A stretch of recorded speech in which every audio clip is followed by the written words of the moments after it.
Welcome to episode 5 of Dr. G's Science Show. In a previous episode, we looked at the role of logic in drawing conclusions about our universe.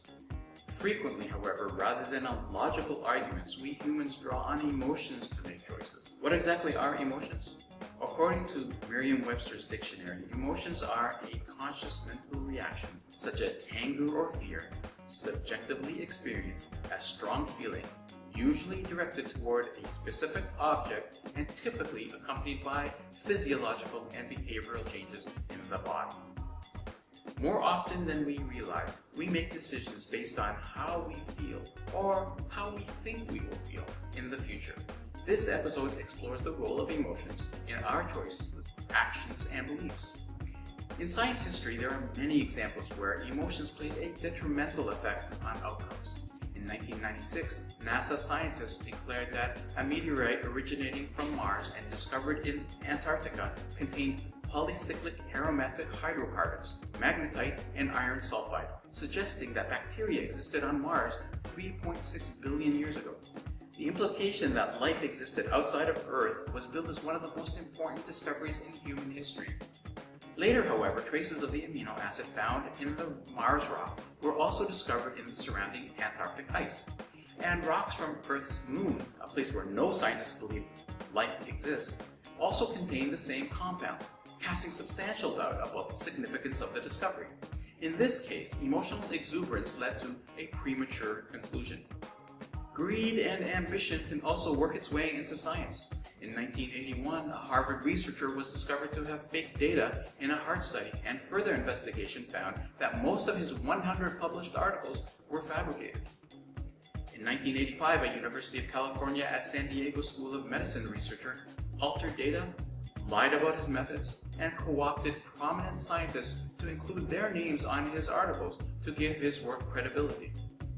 From the Challenger tragedy to the Chernobyl catastrophe, scientists and engineers ignore protocol for emotional reasons, sometimes with devastating consequences.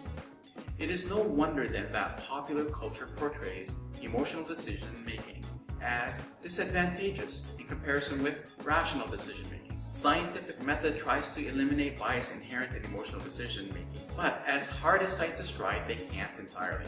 Bias creeps into research through experimental error and faulty design, such as when a researcher selects subjects more likely to generate a desired result. However, the notion that emotions always play a negative role in decision-making may not be true. People use and need both rational and emotional processing when faced with their most important challenges. In fact, in one journal, when researchers were asked why they became scientists, their answers were almost exclusively emotional, citing factors such as personal empowerment, inner fulfillment, and social significance. Let's talk about the brain and how it works. 4 areas of the brain are of particular interest for understanding the balance of emotions and rationality in formulating decisions. They are the amygdala, the hippocampus, prefrontal lobes, and the neocortex. The amygdala and the hippocampus are part of the limbic system, which regulates emotions. The amygdala helps in learning and remembering, and assists in gauging emotional significance of events. The hippocampus converts short-term data to long-term memory. The neocortex is that area that processes logic. While the hippocampus stores facts, the amygdala stores how we feel about the facts. We know this in part because people who have had the amygdala damaged are likely to isolate themselves socially. They often have no passions or feelings, or even feelings about feelings. The amygdala is linked to the urge to compete, cooperate, and become fearful or angry. In his best-selling book on emotional intelligence, Daniel Golman said that the amygdala is, quote, the storehouse of emotional memory, and thus of the significance of life itself. Life without the amygdala is life stripped of its meaning. When humans face emergencies, there are several processing mechanisms that take place in the brain. Though the neocortex is the thinking, rational brain, it is relatively slow and takes time to react and to form conclusions. In comparison, the amygdala is short-wired and processes much faster. We therefore often react to situations emotionally at first. This results in impulsive feelings moving us to act as opposed to logical reasoning moving us to decide on what to do.